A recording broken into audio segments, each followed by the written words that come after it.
Good morning 10th class के विद्यार्थियों। पिछले लेक्चर में अवतल दर्पण उत्तल दर्पण से प्रतिबिंब का बनना हमने समझा। ठीक है, आज हम अपवर्तन के अनुप्रयोग पढ़ रहे हैं कि अपवर्तन, ये तो बता ही दिया था अपवर्तन क्या होता है कि जब प्रकाश एक समांगी माध्यम से दूसरे समांगी माध्यम में प्रवेश करता है तो पृथककारी सतह पर अपनी मूल दिशा से विचलित हो जाता है। इस घटना को कहते हैं अपवर्तन। अपवर्तन का कारण भी बताया था। अपवर्तन क्यों होता है?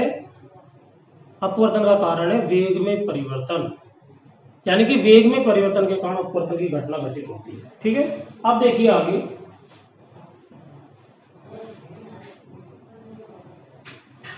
आज हम पढ़ने वाले हैं अपवर्तन के अनुप्रयोग।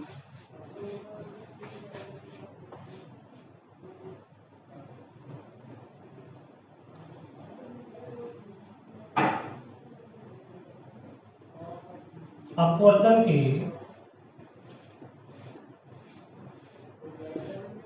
अनुप्रयोग।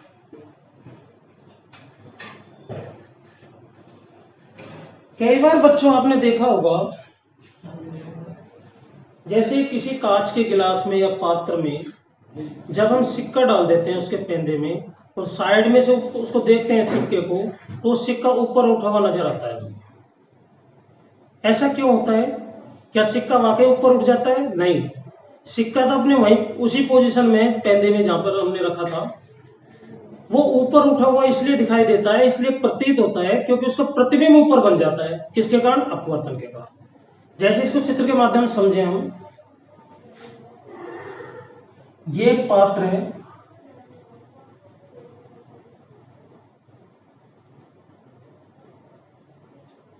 इसमें हमने पानी भर दिया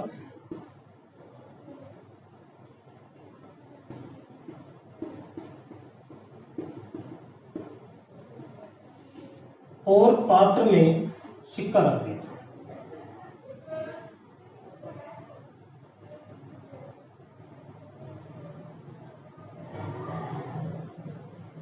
ये सिक्का है।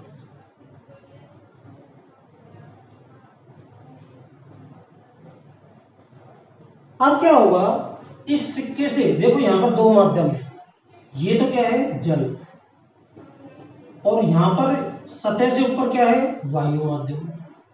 जब कोई माध्यम नहीं होता वहां पर वायु होता ही है। अब जैसे ही प्रकाश की किरण आएगी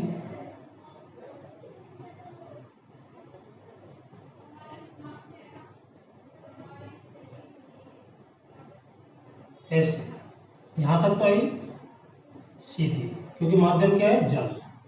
अब यहां पर आने के बाद में ये थोड़ी सी क्या हो जाएगी? ऐसे हो जाएगी। ठीक है,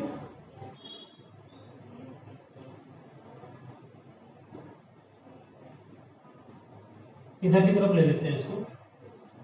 ये अभिलंब हो गया, अभिलंब। अब देखिए, यहां तक तो प्रकाश की किरण आएगी सीधी क्योंकि माध्यम जल है, और जैसे जल से ऊपर आएगी माध्यम चेंज हो गया, वायु। वायु विरल माध्यम है, आप जानते ही हो। और जल कैसा माध्यम है? सघन। तो सघन से विरल में आएगी तो प्रकाश का वेग बढ़ जाएगा, और प्रकाश का वेग बढ़ने के कारण ये प्रकाश की किरण अपनी मूल दिशा से विचलित हो गई, अवलंब से दूर हट गई, और ये हमारी आंखों में प्रवेश करती है।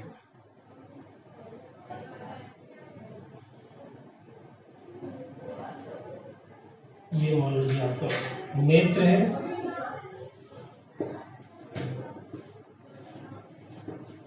तो ये प्रकाश की किरण आपके नेत्रों में प्रवेश करेगी, और इसको जब आगे बढ़ाएंगे तो सिक्के का जो प्रतिबिंब, जो सिक्का x पर था, एक बिंदु मान लिया x, उसका प्रतिबिंब प्राप्त हो जाएगा कहां पर? x डैश पर, यहां पर।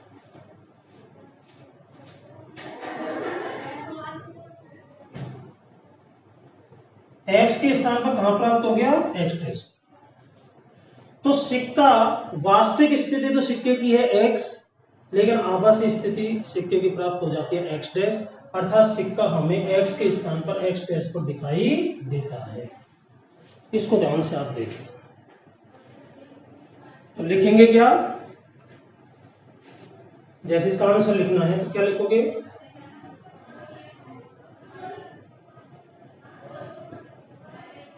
सिक्के एक्स से आने वाली प्रकाश किरण जब जल से वायु में प्रवेश करती है तो अविलंब से दूर हट जाती है अपवर्तन के कारण।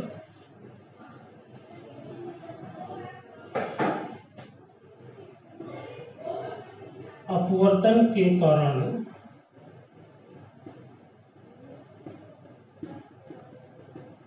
अविलंब से दूर हट जाती है। परिणाम स्वरूप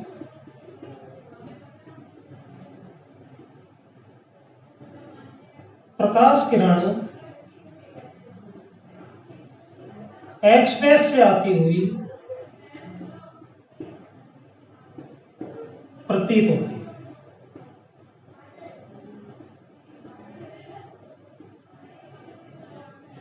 कहां से प्रतीत होती है, एक्स डैश से। अतः सिक्के का आभासी प्रतिबिंब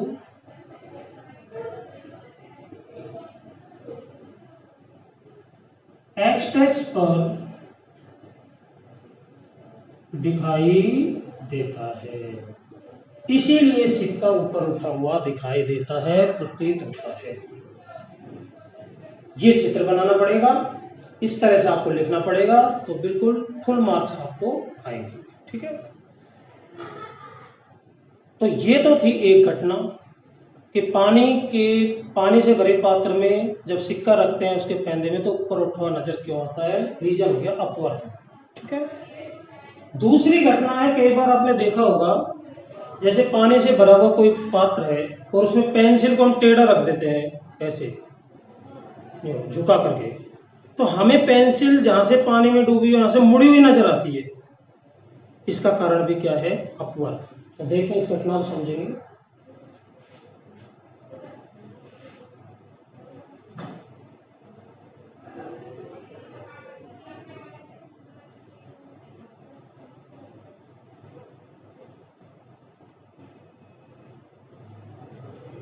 दूसरी घटना है, पेंसिल का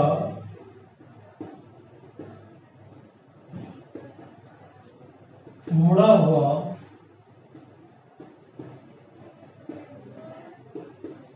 दिखाई देना।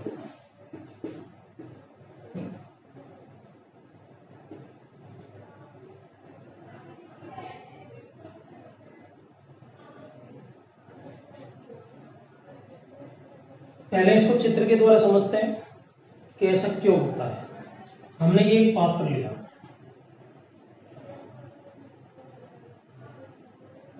पात्र में क्या भर दिया, जल।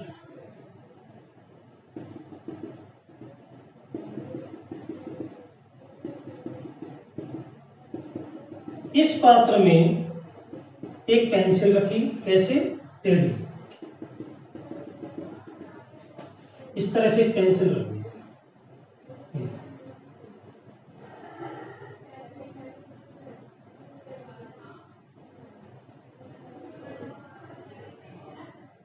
ये पेंसिल है।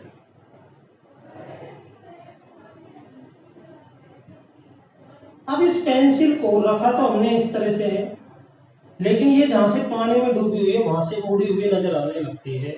इसका रीजन है अपवर्तन। होता क्या है, यहां से यहां तक पेंसिल में अनंत बिंदु है, अनंत कणों से बनी हुई है। अब मान लीजिए हम एक बिंदु का प्रतिबिंब बना रहे हैं, ये वो एक्स। अब यहां से प्रकाश की किरण आई, ऐसे ऐसे सीधी आएगी यहां तक, क्योंकि जल माध्यम है। जैसे ये हवा में प्रवेश करेगी, यहाँ पे माध्यम कौन सा है, वायु। वायु कैसा माध्यम है, विरल। ये कौन सा माध्यम है, जल। जल कैसा माध्यम है, सघन। सघन से विरल में आती है तो वेग में क्या होगा, वृद्धि, परिवर्तन मतलब वृद्धि, बढ़ेगी, बढ़ेगी तो अविलंब से क्या हो जाएगी, दूर। तो यहां से जब ये प्रकाश की किरणें आएगी और ऊपर प्रवेश करेगी तो ये क्या हो जाएगी, इस तरह से।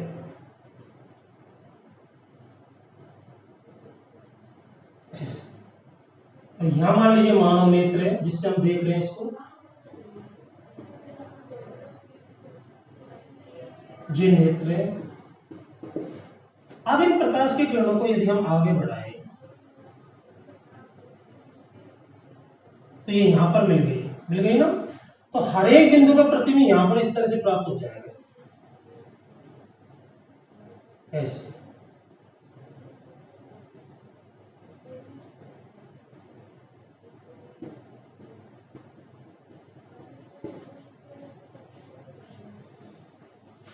यानी कि अपवर्तन के कारण जो बिंदु x यहां पर था उसका प्रतिबिंब, आभासी प्रतिबिंब कहां पर प्राप्त हो गया है, x डैश पर। इसी तरह से हर एक बिंदु का प्रतिबिंब ऊपर प्राप्त हो जाएगा, और ऊपर प्राप्त होने के कारण यहां से ये पेंसिल कैसी नजर आएगी, जैसे मुड़ गई है, मुड़ी हुई नजर आएगी। तो ये भी अपवर्तन के कारण होता है, पेंसिल का मुड़ा हुआ दिखाई देना।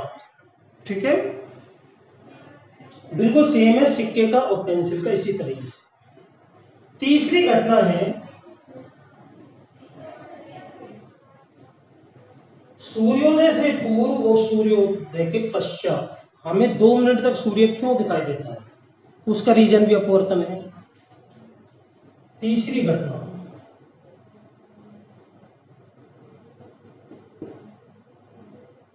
सूर्योदय से पूर्व एवं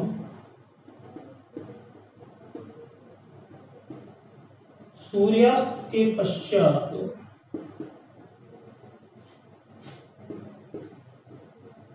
सूर्य का दिखाई देना।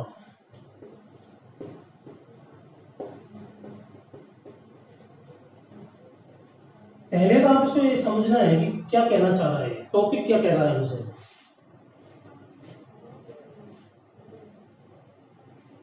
इसका तात्पर्य ये है, मान लीजिए किसी दिन सूर्य उदय होने का समय है कितने, 6 बजे, 6 AM,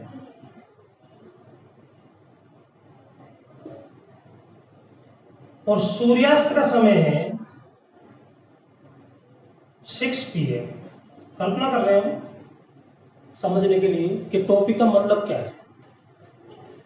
6 बजे सूर्य उदय हो रहा है, एक्चुअल सूर्य उदय, और 6 बजे शाम को अस्त हो रहा है। लेकिन अपवर्तन के कारण क्या होगा, ये जो सूर्य उदय होने का समय 6 बजे है प्रातःकाल, ये हमें 5:58 पर ही दिखाई देने लग जाएगा। 6 बजे उदय होना, एक्चुअल में जो उदय हो रहा है वो तो 6 बजे हो रहा है, तो 6 बजे से पहले तो क्षितिज के नीचे हुआ, परंतु हमें वो 5:58 पर दिखाई देने लग जाता है 2 मिनट पहले। और शाम को सूर्य अस्त हो गया 6 बजे, यानी कि क्षितिज से नीचे चला गया, फिर भी हमें सूर्य दिखाई देता है 6:02 तक। तो यहां देख रहे हैं हम 2 मिनट की वृद्धि तो यहां हो गई है और 2 मिनट की वृद्धि यहां हो गई है, तो दिन की वृद्धि, दिन का जो एक अवधि होती है उसमें 4 मिनट का अंतर आ जाता है इस घटना के कारण, अपवर्तन के कारण। यानी कि दिन की लंबाई में कितने की वृद्धि हो जाती है, 4 मिनट की, 2 मिनट सुबह 2 मिनट शाम। अब ये होता कैसे है वो देखिए।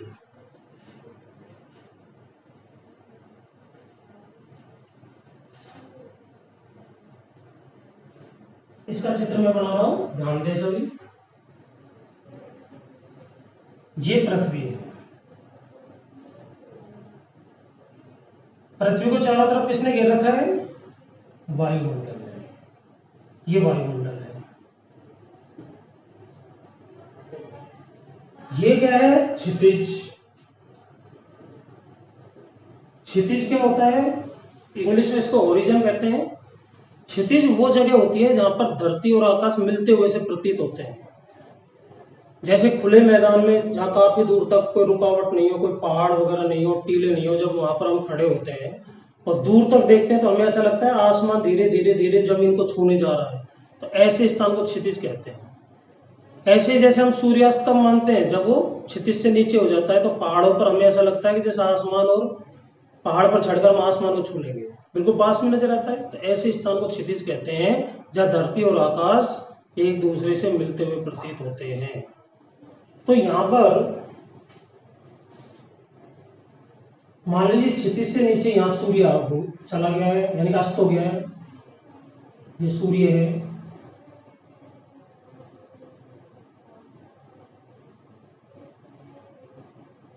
एस यानी कि सन। अब इससे प्रकाश की किरण आई, जैसे ये क्षितिज हो गया, यहां तक तो आएगी सीधी, क्योंकि यहां तक तो अंतरिक्ष है, वायुमंडल है ही नहीं।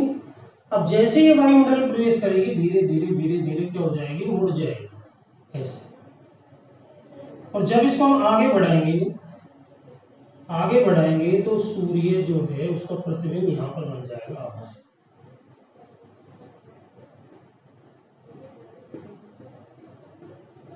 अर्थात एस के स्थान पर कहां बन जाएगा, एस डैश पर।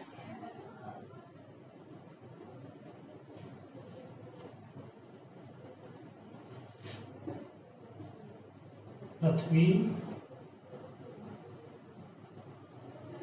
वायुमंडल, ये है सूर्य की वास्तविक स्थिति,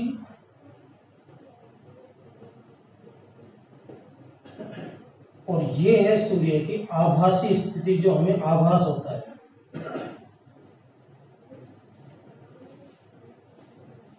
तो यहां पर हम देख रहे हैं कि अपवर्तन के कारण ऐसा हुआ। हाँ संतोष जी, हाँ संतोष जी, अपवर्तन के कारण ऐसा हुआ।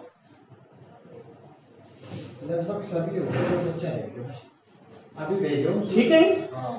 तो हम ये लिखेंगे कि सूर्य जब क्षितिज से नीचे होता है तो उससे आने वाले प्रकाश की किरणें जब वायुमंडल में प्रवेश करती है तो अपवर्तन के कारण क्या हो जाती है, अभिलंब से दूर हट जाती है। इस प्रकाश किरण को जब हम आगे बढ़ाते हैं तो ये एस के स्थान पर कहां से आती प्रतीत होती है, एस डैश से। ठीक है, तो सूर्य जो कि क्षितिज से नीचे एस स्थिति में था, उसका आभासी प्रतिबिंब क्षितिज से ऊपर एस डैश पर बन जाता है। इसलिए हमें सूर्य 2 मिनट सूर्यास्त से पहले, सूर्योदय से पहले और 2 मिनट सूर्यास्त के पश्चात दिखाई देने लगता है। ठीक है, तो ये थी 3 घटनाएं जिनके बारे में आज हमने अध्ययन किया। ठीक है, आज के लिए इतना ही। इनको ध्यान से देखें, चित्रों को बनाकर प्रैक्टिस करें। धन्यवाद।